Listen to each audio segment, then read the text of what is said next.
Donc, vous avez compris, les outils de base, les clips MIDI et audio.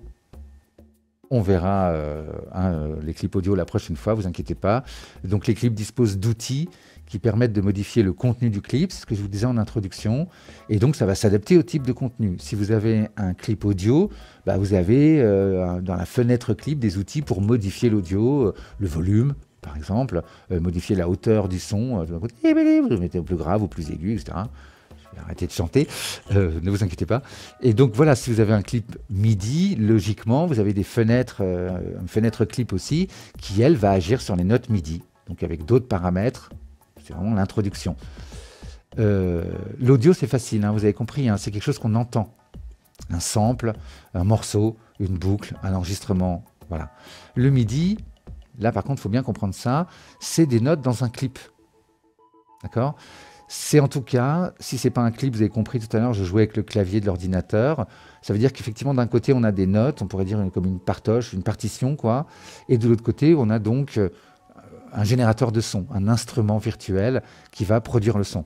C'est ce qui se passe dans votre clavier. Je prends souvent cet exemple, mais c'est vrai, hein, vous achetez un synthé, un synthétiseur, bah, vous avez la partie clavier avec les touches blanches et noires qui communique avec le générateur de son qui est à l'intérieur. Vous avez des banques de sons, vous choisissez des banques de sons, tout ça. Donc il y a quelque chose qui gère ces sons et il y a autre chose qui gère les notes, si vous voulez. Et donc effectivement, à l'intérieur, ça communique en MIDI. Vous appuyez sur le Do, ça dit au générateur de son, il y a un Do qui arrive, il faut jouer un Do. Vous appuyez longtemps, pas longtemps, donc il dit au générateur de son, bah faut le jouer longtemps, faut le jouer pas longtemps, etc. Vous avez compris, je pense, ce truc. Donc effectivement, on a des clips MIDI ou audio qui déclenchent donc de l'audio ou des notes MIDI. Il faut donc l'instrument derrière, si on a des notes MIDI, vous avez compris ça.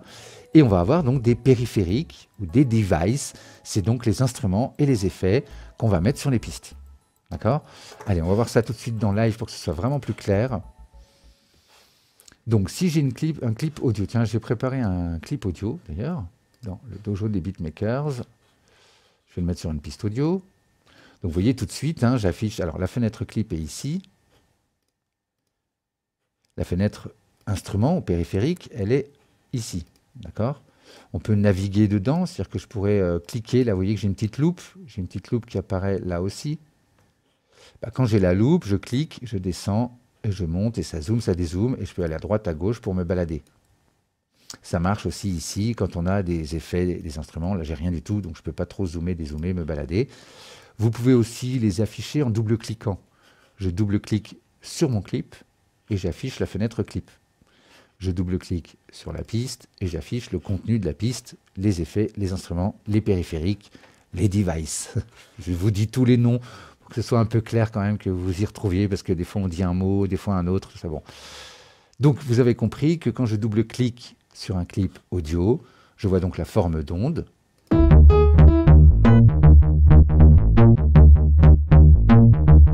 Là c'est une basse, et qu'effectivement je vais avoir à gauche, donc je replie tout, des outils qui vont permettre de modifier l'audio qui va être lu. Sur le clip MIDI, c'est pareil, j'ai donc, sauf que c'est pareil, non, j'ai du MIDI, forcément, vous avez compris le truc, hein. J'ai les notes MIDI. Oui, alors c'est pas le mieux, mais j'ai les notes MIDI, on va prendre plutôt celui-là, je vais le mettre à côté, tiens, hop, voilà, donc ce clip-là, j'ai compris que si j'enlève les notes, j'arrête le clip par exemple, je fais stop ici, bah du coup ça ne joue pas. J'ai fait play avec live, j'ai appuyé sur la barre espace, hein. Ça fait play, stop quand on appuie sur barre espace. Donc effectivement, bah, là il ne se passe rien, il faudrait que je joue. À la limite, je veux entendre de son si je joue. D'accord ? Il faut des notes. D'une manière ou d'une autre, il faut des notes. Donc soit je les enregistre, je vais vous montrer ça après, soit je les crée avec la souris. En tout cas, il faudra des notes pour qu'on entende quelque chose. On n'a rien s'il n'y a que l'instrument, il n'y a rien s'il n'y a que des notes. Bon. Donc effectivement, dans ce clip MIDI, on a des outils qui permettent de modifier le MIDI.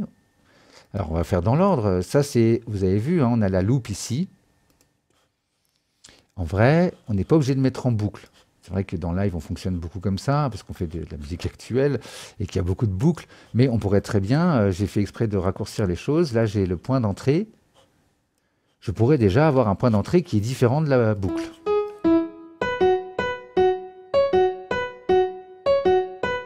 voyez ce qui se passe, hein. Ici, c'est lu quand je déclenche le clip, et ensuite, c'est ça qui est mis en boucle. En général, les deux coïncident. Et vous avez compris qu'on a un point de sortie qui, là, est ignoré, parce qu'en fait, j'ai une boucle. Donc, c'est logique, même si je mets mon point de sortie ici, hein, il est complètement ignoré. C'est la boucle qui est prise en compte. Si je désactive la boucle, alors là, oui, on va avoir un point d'entrée et un point de sortie, et donc, il n'y a que ce qui est entre ce point d'entrée et ce point de sortie qui est lu. Si je fais ça, il n'y a qu'une note qui est lue, et ça s'arrête. Voilà. C'est l'exemple le plus rapide que je puisse faire. Vous avez compris le principe. Donc effectivement, le plus courant, c'est qu'on a la boucle.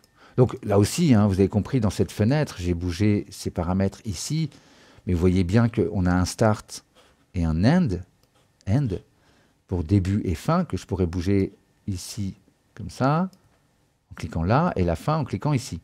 Donc je fais comme je veux, je peux prendre mon accolade, là, enfin mon marqueur, et puis le mettre où je veux, voilà, ça dure 3 mesures. D'accord, donc ça commence à 1, ça va jusqu'à 4. Voilà, ici ça va durer 5 mesures. Je pourrais faire ça. Et par contre, quand j'active la boucle, logiquement, la fin est ignorée, donc c'est grisé. Et donc j'ai un start, vous avez compris que ça ne bouge pas, j'ai toujours un point de départ, qui normalement est le même point de départ que la loupe, quand c'est, disons, basique, classique. Voilà, et un point de fin de la boucle, et c'est ce qu'on retrouve ici. La position de la boucle, c'est donc un 1. Vous voyez que là, mon start est à... Ah bah oui, le start a suivi. Le start est sur 1, 1, 1, alors que ma boucle est sur 3, 1, 1. Elle commence bien 2 mesures plus tard. Donc j'ai un début pour le clip, une fin pour le clip, qui est plus ou moins prise en compte. Elle n'est pas prise en compte quand je suis en boucle.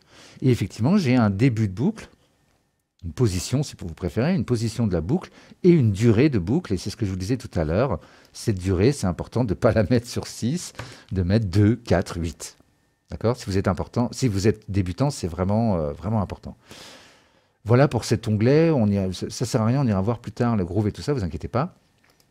L'onglet Launch, c'est un peu pareil, ça va vraiment être utile pour la scène, ça va être utile voilà, pour plein de choses. Pour l'instant, on n'en a pas besoin. C'est comment le clip se déclenche, pour faire simple. On peut lui demander de se déclencher automatiquement, on peut lui demander de se déclencher d'une certaine manière, d'une autre manière. Voilà, je ne vais pas en dire plus.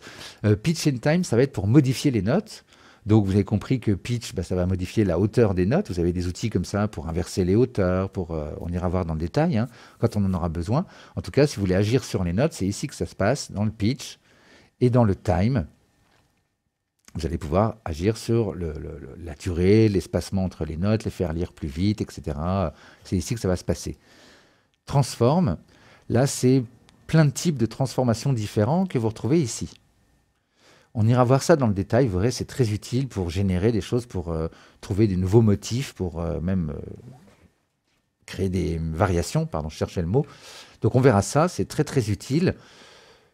Non, je ne rentre pas plus dans le détail. La quantification peut-être est très importante. Quand on joue, on a besoin de quantifier. Si on joue avec un clavier ou avec le clavier de l'ordi, on peut être un peu à côté des temps. Et donc lui demander de quantifier, c'est lui demander de remettre sur la grille des choses qui sont un peu déplacées comme ça. Donc ça peut être intéressant parce qu'effectivement, on ne joue peut-être pas juste sur les temps. Alors, sauf si on est vraiment batteur, musicien. Dans ce cas-là, on a un groove peut-être. Mais sinon, ça risque d'être bizarre, ça va être bancal.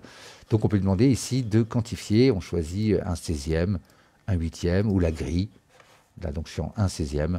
Et donc transform, ça va appliquer la quantification. Je peux vous montrer ça. Parce que c'est vraiment utile. Voilà, j'ai cliqué sur transform, donc il me l'a quantifié sur la grille. D'accord ? On peut donc quantifier le début et la fin. Et on peut faire des triolets. Vous voyez que ça a changé ici. Le petit t, ça veut dire triolet. C'est-à-dire qu'au lieu de découper le temps en 4, on le découpe en 3. Je vous laisse tester ça. Allez, vous verrez ça. Ça permet de faire des choses qui sonnent un peu cubaines, un peu... voilà, je vous laisse tester. Je crois que j'ai tout dit. Oui, donc transform, très bien. Et generate, qu'on va aller voir, qui permet de générer. Pareil, vous avez ici différents outils pour générer. Des rythmes, des seeds, c'est des mélodies, des accords avec stack, pardon. Shape, c'est aussi des mélodies que vous allez dessiner. On ira voir ça quand on en aura besoin. Donc retenez surtout à quoi servent les différents éléments. Launch, pas pour l'instant. Pitch and time, oui, pour modifier le temps et la hauteur. Oui. Transform pour modifier les notes et Generate pour générer des idées. On ira voir. Et dans le clip audio, on ira dans le détail. Et vous voyez qu'on retrouve les mêmes choses. À part, bien sûr, le Transform, on va avoir le Quantize, c'est tout. On n'aura pas Generate, on ne va pas générer de l'audio. Hein. On peut générer du MIDI, mais pas de l'audio. Et vous voyez qu'au lieu de MIDI, là, j'avais un onglet Pitch and Time. Bah, là, je vais avoir un onglet Audio. Et c'est là que le launch ne nous intéresse toujours pas. C'est le même, mais on n'en veut pas. Le clip, vous avez compris, on va avoir la loupe. C'est tout pareil, on a la loupe, on a le début, on a la fin, voilà, c'est tout pareil. Le groove, on ira voir, tout ça. J'en dis pas plus. Et effectivement, dans audio, vous avez compris que c'est... Enfin, vous avez compris, on verra plus tard, que le gain, je ne vous parle pas du warp, que le gain est ici, que le pitch est là. Donc si je vous fais écouter... non, elle est où ma boucle? Elle est là.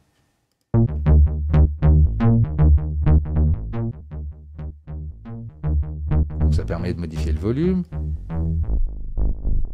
Là, on modifie la hauteur des fichiers. Et donc, c'est effectivement le warp qui permet de lire en boucle. Là, voilà, je vous dis que ça, on ira voir dans le détail. Très bien. Et donc, effectivement, ça y est, j'ai dit effectivement. C'est ce que je vous disais au début. Là, je n'ai pas d'instrument. Là, j'ai un instrument. Donc, j'ai double-cliqué sur la piste. Je le fais sans même y penser. J'aurais pu me mettre ici, d'accord, ou là, voilà, pour voir l'un ou l'autre, ou voir les deux, vous avez compris maintenant. Et donc, dans cette fenêtre, effectivement, des périphériques, hein, on va déposer les effets audio, les instruments. Ça va dépendre de la piste. Si c'est une piste audio, on ne pourra pas mettre d'instrument MIDI, on ne pourra pas mettre d'effets MIDI. Par contre, sur une piste MIDI, on peut mettre tout ce qu'on veut. Des effets audio, évidemment. Hein. Là, j'ai mis un piano. Donc, derrière, je pourrais traiter mon piano avec des effets audio. Aucun problème. Je mets un autofiltre.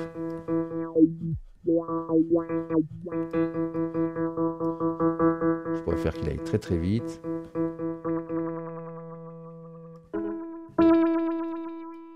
D'accord? Donc je pourrais aussi avoir des effets MIDI. Parce que j'ai une piste MIDI, on est bien d'accord. Hein. Je vous ai montré tout à l'heure le scale, c'est un effet MIDI. Vous avez compris qu'il modifie les notes qui rentrent. Je joue une note et en fait, lui, il m'en joue une autre. Un autre exemple, c'est pitch. Je joue cette note-là, tout le temps la même. Et je peux lui demander de jouer un octave au-dessus ou de modifier les données MIDI. Alors les données MIDI, c'est simple, hein, vous verrez au fur et à mesure, il y a la vélocité qui est donc, j'en ai déjà un peu parlé, qui est donc la force avec laquelle on joue. Voilà, il y a le placement des notes, on verra tout ça, vous inquiétez pas. Oui, donc on est d'accord, il faut vraiment comprendre ça. Ne vous faites pas avoir par les pistes MIDI. Si j'ai pas d'instrument, je joue, il ne se passe rien. Et on le voit ici, il n'y a pas de son, parce que j'envoie du MIDI, j'ai les données MIDI, je lui dis do, do, do, mais en fait, il n'y a rien pour jouer mon do. Donc je vais dans son, je trie, je vais chercher, tiens, piano and key, on va prendre digital.